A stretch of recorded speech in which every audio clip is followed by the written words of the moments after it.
Pattern change हो गया जी।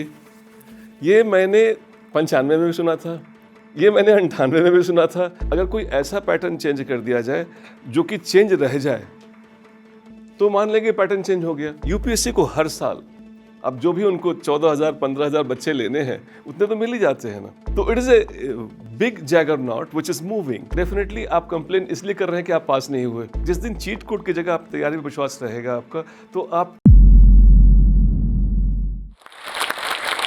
आज आपके जो भी पीटी के डाउट्स हैं, पीटी का मतलब एक प्रिलिमिनरी टेस्ट भी होता है और एक पर्सनालिटी टेस्ट भी होता है। जो भी डाउट्स हैं उसके बारे में हम लोग बात करने वाले हैं। और इसको कई बार बोलते हैं कि मदर ऑफ ऑल एग्ज़ाम्स है, बट अगर कोई मदर ऑफ ऑल एग्ज़ाम्स है तो उसकी वजह होगी, उसके पीछे कुछ कारण होंगे। And I definitely find that lots of unresolved queries हैं जो रह जाती है दिमाग में कि ये अगर ऐसे करते तो ऐसे हो जाता, ऐसे करते तो ऐसे हो जाता। कई बार आप वहाँ तक गए नहीं होते हैं तो इसलिए आपके दिमाग में वो डाउट्स रह जाते हैं। आज वो सारे डाउट्स मैं आपके सामने सीधा, हो सकता है कि आपके डाउट्स जो आपके अपने डाउट्स लग रहे हैं वो कॉमन डाउट्स हो, बहुत सारे के मन में हो। और कई बार तो कई डाउट्स हमारे मन में होते हैं फिर भी हमें पता नहीं होता कि मेरे मन में ये डाउट था। और जब वो प्रॉब्लम बन के सामने आता है तो वो डाउट लगता है। I be very happy to spend ये टाइम जो अभी इस समय जो पीटी का थोड़ा सा हीट आपकी तरफ आ रहा है, जाड़े में भी लग रही है भीड़, लग रही है, वो हीट लग रही है आपको उसकी पीटी की? नहीं, हाँ थोड़ी सी। और जाड़े में एक ही हीट रह जाती है, वो है पीटी की हीट। और डेफिनेटली उसके जो डाउट्स हैं उसको मैं आपके साथ ज़रूर आज इंश्योर करूँगा कि जब आप यहाँ से जाएं तब तक वो आपके डाउट्स ख़त्म हो चुके हों। हेलो सर, मेरा नाम रिचा है, मैं नोएडा से बिलोंग करती हूँ। मेरा क्वेश्चन है सर, जैसे कि जनवरी आने को है एंड आपने अभी बोला कि प्रीलिम्स की हीट है, प्रीलिम्स करीब है हमारे, तो सर ऐसे में आंसर राइटिंग है जो वो हमें रोक देनी चाहिए या हमें उससे थोड़ा थोड़ा करके कंटिन्यू करना चाहिए या प्रीलिम्स को पूरा फोकस करना चाहिए? ये बड़ा अच्छा प्रश्न है। मेरे ख्याल में ये आपका ही प्रश्न नहीं है, यहाँ बैठे हुए सभी लोगों को ये सुन रहे हैं जो हमें, उनके मन में भी ये संभवतः ऐसी बातें होंगी। क्योंकि ये एक कब क्या करें, ये एक बड़ा प्रश्न है जो उसके अंदर ही इसको मैं फिट करना चाहूँगा। आप बैठ जाइए। आप I think I like to explain that. इसमें देखिए, आपको ये तो पता है कि आपका निर्वाण जिसको बोलते हैं ना, कि जब नाम के आगे 3 लेटर लग जाएं तभी निर्वाण होता है। तो निर्वाण के लिए कई चरणों से गुजरना पड़ता है, लेकिन अंतिम निर्वाण जो होता है वो होता है आपके, आई वुड नॉट से कि पीटी में कितना अच्छा कर लिया आपने, आपका निर्माण होता है कि मेंस में कितना। बिकॉज सारे मार्क्स आपके जो हैं वो मेनली आते कहाँ से हैं? मेन से आते हैं। इसके तो अगर पीटी में टॉप भी कर गए इंडिया में तो कुछ खास फर्क नहीं पड़ता है। तो हमें ये ज़रूर ध्यान रखना चाहिए कि मेरी तैयारी का स्तर क्या है। कई बार मैंने देखा है कुछ लोग ऐसे होते हैं जो बैक लोडेड होते हैं उनकी तैयारी। इसको थोड़ा सा मैं विस्तार से समझाना चाहूँगा। बिकॉज बैक लोडेड तैयारी का मतलब ये है कि आपने सारा का सारा ध्यान पीटी पर लगा दिया, आगे जब पहुँचे तो वहाँ कुछ है ही नहीं। कुछ लोग होते हैं फ्रंट लोडेड। फ्रंट लोडेड यूँ कि मतलब इंटरव्यू की तैयारी कर रखी है पूरी की पूरी और पीटी निकला जा रहा है नीचे से बार बार। तो वो भी सही नहीं है मेरे ख्याल में।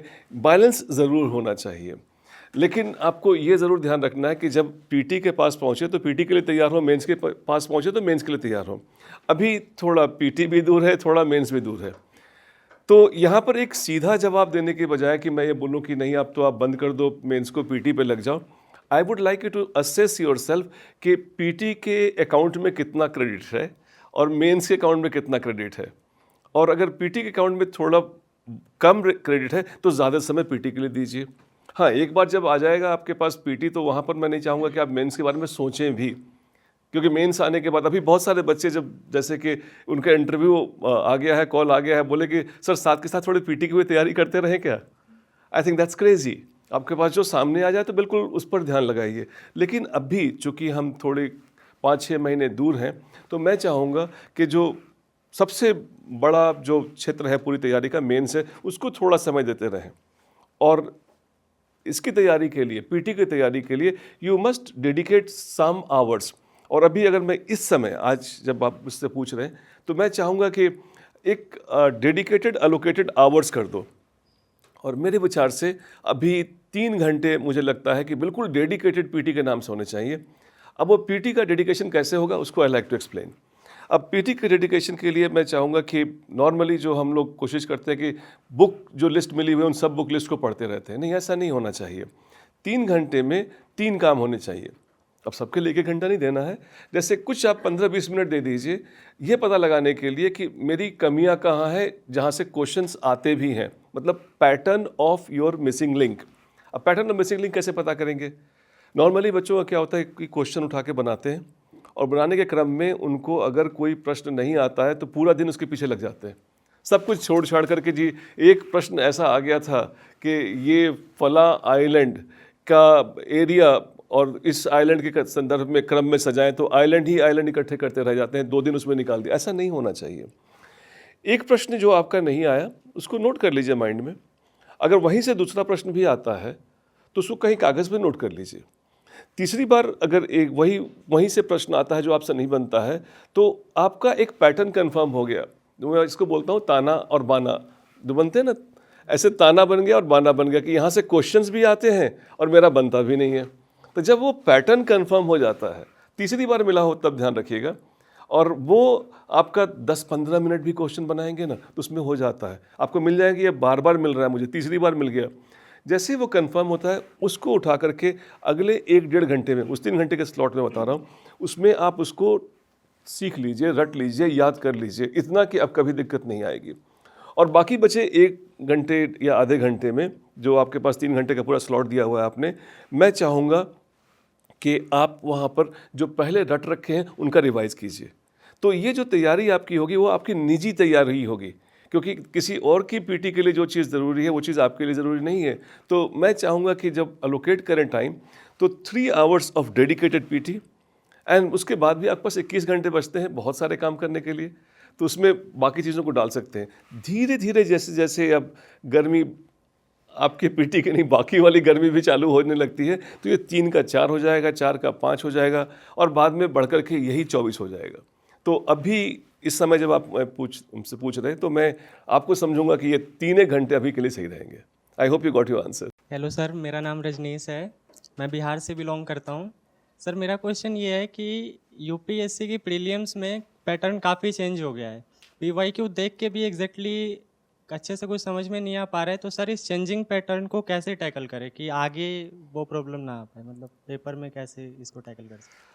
रजनीश, ये एक बड़ा मुद्दा है जो अक्सर लोग मुझसे पूछते हैं कि ये पैटर्न चेंज कर गया है। आपको एक इंटरेस्टिंग बात बताता हूँ कि 2 इंटरेस्टिंग बात। पहली बात कि मैं भी बिहार का हूँ, जो आपने बोला ना बिहार से हूँ तो मुझसे रहा नहीं जा रहा, इसलिए मैं बोल रहा हूँ कि मैं भी बिहार का हूँ। तो हम दोनों तो एक ही प्रांत के हैं। आपके काफ़ी पास का ही हूँ सर, मैं भी हमारे पास के हैं, आप हमारे यहाँ के हैं, आपको शायद पता नहीं है। क्या बात है, इट्स ए स्मॉल वर्ल्ड। मैं अब आपके प्रश्न पे आता हूँ। देखिए, ये आपने जो बोला ना कि पैटर्न बहुत चेंज कर गया है, आपको आपकी सूचना के लिए ये काम मैं लगभग आपके जन्म के पूर्व से कर रहा हूँ। 1992 से यही काम कर रहा हूँ और लगभग हर साल यही सुनता हूँ। आपको समझ में आ रही है बात कि पैटर्न चेंज हो गया जी। ये मैंने 95 में भी सुना था, ये मैंने 98 में भी सुना था, लेकिन फ़र्क इसमें सिर्फ इतना होता है कि हर बार नए बच्चे आते हैं और लगभग आपके जैसे ही स्टाइल में, कभी सर खुजा करके, कभी उंगली मरोड़ करके, कभी कुछ ही और अदा में, कहते यही बात है कि पैटर्न चेंज हो गया जी। तो मेरे लिए पैटर्न इतनी बार चेंज हुआ है कि मुझे ये बहुत चेंज होता हुआ नहीं दिख रहा है। देखिए, सिंपल सी बात है, अगर कोई ऐसा पैटर्न चेंज कर दिया जाए जो कि चेंज रह जाए तो मान लेंगे पैटर्न चेंज हो गया, लेकिन ये पैटर्न इतनी बार चेंज होता है कि चेंज ही पैटर्न है। और एक बार आप ज़रूर ध्यान रखें कि अगर ये पैटर्न चेंज हो रहा है तो समस्या उन लोगों की ज़्यादा है जो कई सालों से तैयारी कर रहे हैं, जो किसी खास पद्धति को, पैटर्न को, एक ऐसे प्रारूप को ध्यान में रख कर तैयारी कर रहे हैं। आप अगर फ्रेश हैं तो आपको तो और ऐसी कोशिश करनी चाहिए, दुआएं मांगनी चाहिए कि पैटर्न चेंज हो जाए, ताकि कंपटीशन कम हो जाएगा आपका। लेकिन यूपीएससी को हर साल अब जो भी उनको 14,000 15,000 बच्चे लेने हैं उतने तो मिल ही जाते हैं ना। तो पहली बात तो ये कि आप पैटर्न की चिंता नहीं करें, क्योंकि पैटर्न अगर है भी तो वो अनप्रिडिक्टेबिलिटी की पैटर्न है। वैसे जानते ही आप यूपीएससी का जो एक्चुअल फुल फॉर्म है अनप्रिडिक्टेबल सर्विस कमीशन। सो यूपीएससी ऐसे ही बनती है। तो अनप्रिडिक्टेबिलिटी तो उनके नाम में है, उनकी संज्ञा में है, तो उसकी चिंता नहीं करनी है। हाँ, लेकिन आप जिस पैटर्न से आप रूबरू हैं आज की तारीख में, आपको अगर मैं बताऊं कि आप कुछ 95, 96 के 98 के क्वेश्चन उठा के देखें, आज से करीब 25 साल पहले के क्वेश्चन देखें, तो ऐसा कुछ क्वेश्चन उन दिनों भी आता था। तो it is a big juggernaut which is moving. And इसमें आप देखें पहले असर्शन रीजनिंग क्वेश्चन आते थे, क्योंकि यूपीएससी को देखो क्या करना है बेटा कि वो ऐसे लोगों को लाइक नहीं करती है जो एक बैकडोर एंट्री से यूपीएससी में घुस सकते हो। तो it always tries to keep the situation little confused in a situation so that कि ये जो कोचिंग वाले हैं उसका एक चीट कोड बना करके एक सिल्वर बुलेट पकड़ा दें आपको कि जी ये पकड़ लो, इससे हो जाएगा काम। एक पैटर्न जो कभी चेंज नहीं किया है वो पैटर्न है कि pattern of wide broad reading. जिसने वाइड ब्रॉड रीडिंग कर रखी है, जिसने बिटवीन द लाइन की समझ रखी है, उसके लिए पैटर्न चेंज नहीं होता है। जानकारी वही है, अब उसको कैसे प्रेजेंट करके कैसे आप पूछ रहे हैं। लोगों ने कोई चीट कोड बना लिया था, आपको पता होगी कि ये जब ऑलवेज आ जाए वर्ड, नेवर आ जाए वर्ड, कोई एक्सट्रीम वर्ड आए तो उसको वहाँ से पकड़ लें। यूपीएससी को खबर लगी, अच्छा ये तो डिकोड हो गया, बदल दिया उन्होंने। फिर उन्होंने बता दिया कि कम्बिनेशंस वाले, तो कम्बिनेशंस पे अब तो आजकल सूचना का इतना ज़्यादा प्रजातांत्रिकरण हो गया है कि एवरीथिंग इज़ डेमोक्रेटाइज्ड। फटाफट यूपीएससी भी पता करती रहती है कि क्या चल रहा है। आई थिंक उनकी एक बहुत बड़ी टीम होगी जो उसको देखती रहती होगी। उन्होंने बताया अच्छा ये भी डिकोड कर लिया है उन्होंने फिर बदल दिया। लेकिन करना क्या है उनको कि अगर आपके पास दो ऑप्शन हैं, आप या तो उनके पैटर्न का स्टडी करते रहो अगर आपने कोचिंग इंस्टीट्यूट खोलना है, या फिर उनका पैटर्न कुछ भी है आ जाए, उनको सेलेक्ट इसी भारत के इन्हीं युवाओं से करना, आप में से ही करना है। तो आई थिंक आई एम रेडी। जो इंसान अगर ये सोचता है कि I am ready, I think आप कैसे भी पूछ लो, किसी भी पैटर्न में पूछ लो, मुझे चीट कोड पर नहीं अपनी तैयारी पर विश्वास है। जिस दिन चीट कोड की जगह आप तैयारी पर विश्वास रहेगा आपका, तो आप you will never complain about the pattern कि पैटर्न बदल गया। आपसे मैं एक चीज़ रजनीश पूछता हूँ, कभी आपने किसी पास किए हुए बच्चे को देखा है सुनते हुए कहते हुए कि जी मैं पैटर्न चेंज कर गया था और मैं पास कर गया? पास ये करने वाले बच्चे कभी भी पैटर्न की दुहाई नहीं देते। जो फेल करते हैं, जिनका पीटी नहीं निकलता है, उनको अपने आप में विश्वास नहीं होता है, they don't own their failures. तो वो क्या बोलते हैं, पैटर्न चेंज कर गया। अगर पैटर्न चेंज कर गया तो सिर्फ उनके लिए चेंज किया था या सबके लिए चेंज किया? सबके लिए किया था सर। सबके लिए अगर चेंज किया था तो डेफिनेटली आप कंप्लेन इसलिए कर रहे हैं कि आप पास नहीं हुए। Yes sir. तो इसको ज़रूर आप ध्यान रखिए कि पैटर्न पे कोचिंग वालों को ये करने दो, उनके पास बहुत टाइम है, उनको स्टडी करने दो। आप तो अपनी पढ़ाई पर, अपनी मेहनत पर, अपने एफर्ट पे विश्वास रख करके आप काम करते रहो। पैटर्न आता रहे नहीं आता रहे, पास करने वाले रजनीश जैसे बच्चे आते ही रहेंगे। This is what I believe in. Thank you sir. Hello aspirants, हम में से बहुतों का सपना है आईएएस ऑफिसर बनना, लेकिन ये जर्नी बहुत महंगी है और इसीलिए बहुत एस्पिरेंट्स ने जोश से रिक्वेस्ट किया कि क्या जोश टॉक्स एस्पिरेंट्स को हेल्प कर सकते हैं फाइनेंशियली उनकी इस जर्नी में। तो इसलिए जोश टॉक्स ने कांटेक्ट किया इंग्लिश मीडियम के लिए केएसडी आईएएस के खान सर को। हमने शायद इनका नाम तो सुना ही होगा। खान सर और केएसडी आईएएस की तो इंट्रोडक्शन ही देने की जरूरत नहीं है। देश के सबसे जाने माने और रिस्पेक्टेड इंस्टीट्यूट्स में से है केएसडी।